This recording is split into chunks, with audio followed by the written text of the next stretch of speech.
Hello everyone, extra knowledge में आपका स्वागत है।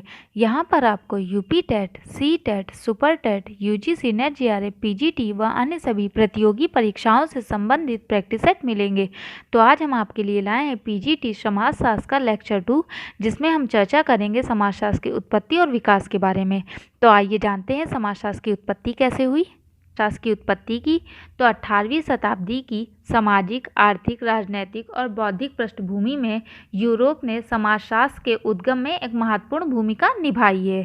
तथा बात की जाए तो कुछ विद्वानों के अनुसार समाजशास्त्र बहुत पुराना विज्ञान नहीं है। ठीक है, इससे संबंधित अगर बात की जाए तो समाजशास्त्र का जो आरंभ का इतिहास है वो 100 वर्षों से अधिक अवधि का नहीं है।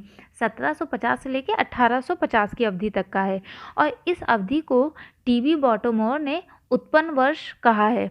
उनका कहना है कि जो समाजशास्त्र है एक आधुनिक विज्ञान है जो एक शताब्दी से अधिक पुराना नहीं है। वहीं बात की जाए ऐतिहासिक रूप से समाजशास्त्र शब्द का प्रतिपादन किसने किया तो अगस्त काम्टे ने किया। प्लेटो की पुस्तक में मिलता है रिपब्लिक, जो कि उनकी पुस्तक है प्लेटो की, उसमें उन्होंने लिखा है कि मानव व्यवहार उस समाज की उपज है जिसमें एक व्यक्ति का जन्म होता है। व्यक्ति उसी प्रकार का व्यवहार करता है जिस प्रकार का समाज उसे व्यवहार करना सिखाता है। और वहीं अरस्तु ने की जो पुस्तक पॉलिटिक्स है उसमें सामाजिक घटनाओं, प्रथाओं, सामाजिक संबंधों, सामाजिक संस्थाओं का वर्णन मिलता है। किंतु जो ये प्लेटो और अरस्तु की पुस्तक है ये इसमें वैज्ञानिकता का अभाव पाया जाता है। इसलिए जो 18वीं शताब्दी में यूरोप में औद्योगिक क्रांति जो 1760 ईस्वी में हुई थी और फ्रांसीसी क्रांति जो 1789 में हुई थी, ये दो महान क्रांतियों ने पुराने सामंतवादी समाज के स्थान पर एक नवीन समाज की स्थापना की और इस युग को प्रबोधन का युग कहा गया। और फिर उसके बाद 1838 ईस्वी में अगस्त काम्टे ने सामाजिक घटनाओं के अध्ययन के लिए सामाजिक भौतिकी शब्द का प्रतिपादन किया, लेकिन बाद में इसे बदलकर समाजशास्त्र कर दिया गया। इसी कारण अगस्त काम्टे को समाजशास्त्र का पिता कहा जाता है। वहीं बात की जाए कि समाजशास्त्र के विकास की, तो जो समाजशास्त्र का विकास है वो सबसे पहले मतलब अध्ययन या अध्यापन कार्य की बात की जाएगी तो सबसे पहले येल विश्वविद्यालय जो कि अमेरिका में पड़ता है 1876 ईस्वी में किया गया और इसकी जो अध्यक्षता है वो समनर ने की। ठीक है, तथा लेकिन एक पृथक विभाग के रूप में अगर बात की जाएगी तो 1889 में शिकागो विश्वविद्यालय में शुरू किया गया था। वहीं ये यूएसए की येल यूनिवर्सिटी में एक सोसाइटी का गठन किया गया जिसका नाम अमेरिकन सोशियोलॉजिकल सोसाइटी और इसकी अध्यक्षता LF वार्ड ने की तथा इन्हें ही फादर ऑफ अमेरिकन सोशियोलॉजी कहा जाता है। तो अगर बात की जाएगी फादर ऑफ अमेरिकन सोशियोलॉजी किसे कहा जाता है तो वो LF वार्ड को कहा जाता है।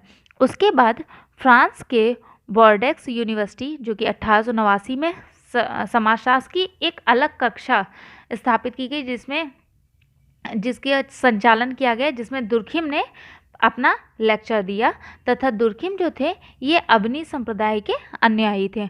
उसके बाद इंग्लैंड लंदन यूनिवर्सिटी में 1907 ईस्वी में समाजशास्त्र का अध्ययन शुरू हुआ। उसके बाद इसी में प्राइवेट फंड की शुरुआत हुई तथा एक एसोसिएशन की स्थापना की गई जिसे ब्रिटिश सोशियोलॉजिकल एसोसिएशन बोला गया तथा इसके जो प्रथम अध्यक्ष थे वो मोरिस गिन्सबर्ग थे। उसके बाद जर्मनी 1909 ईस्वी में समाजशास्त्र की स्थापना जर्मनी विश्वविद्यालय में की गई जिसमें सोसाइटी की भी स्थापना की गई, जर्मन सोशियोलॉजिकल सोसाइटी, और इसकी अध्यक्षता टॉनिज ने की। वहीं भारत में बॉम्बे यूनिवर्सिटी में 1914 ईस्वी में पैट्रिक गिट्स की अध्यक्षता में समाजशास्त्र विभाग की स्थापना की गई तथा पैट्रिक गिट्स या घुरिये को फादर ऑफ इंडियन सोशियोलॉजिकल माना जाता है। वहीं उसके बाद पोलैंड में 1920 ईस्वी में, मिस्र में 1924 ईस्वी में, मैक्सिको में 1925 ईस्वी में तथा स्वीडन में 1947 ईस्वी में समाजशास्त्र का अध्ययन व अध्यापन कार्य प्रारंभ किया। वहीं विधिवत रूप से जान लेते हैं भारत में समाजशास्त्र का विकास। तो जो भारत में विधिवत अध्ययन 1914 में बम्बई विश्वविद्यालय में स्नातक कक्षाओं में आरंभ हुआ। 1919 में ब्रिटिश समाजशास्त्री पैट्रिक गिट्स की अध्यक्षता में समाजशास्त्र विभाग की स्थापना हुई।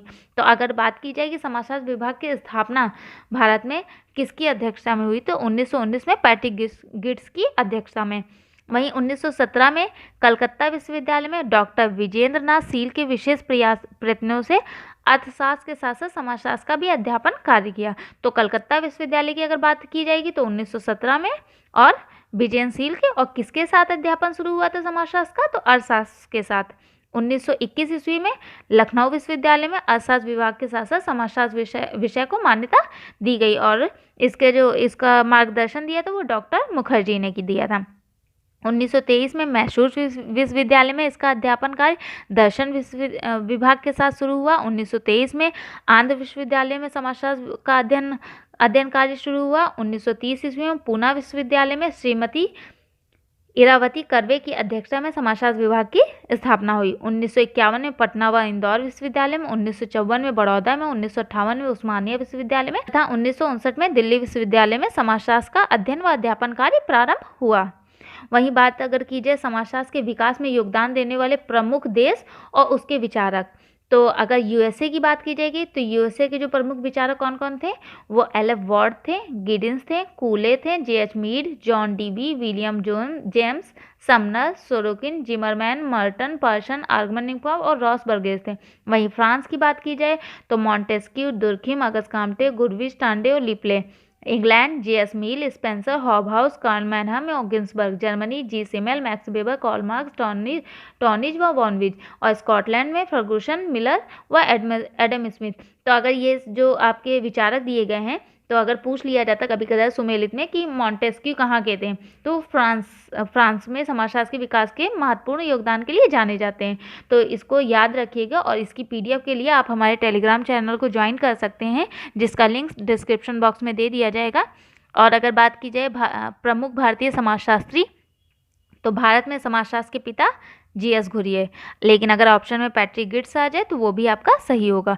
दूसरा, भारत में मार्क्स का किसे कहा जाता है? भारत का मार्क्स, तो डी.पी. मुखर्जी को कहा जाता है। और मूल्यों के समाजशास्त्र के लिए कौन जाने जाते हैं? तो राधा कमल मुखर्जी जाने जाते हैं। आई होप आपको हमारे द्वारा लाए हुए लेक्चर्स पसंद आ रहा होगा, तो प्लीज़ लाइक करें, सब्सक्राइब करें, शेयर करें and thank you for watching my channel.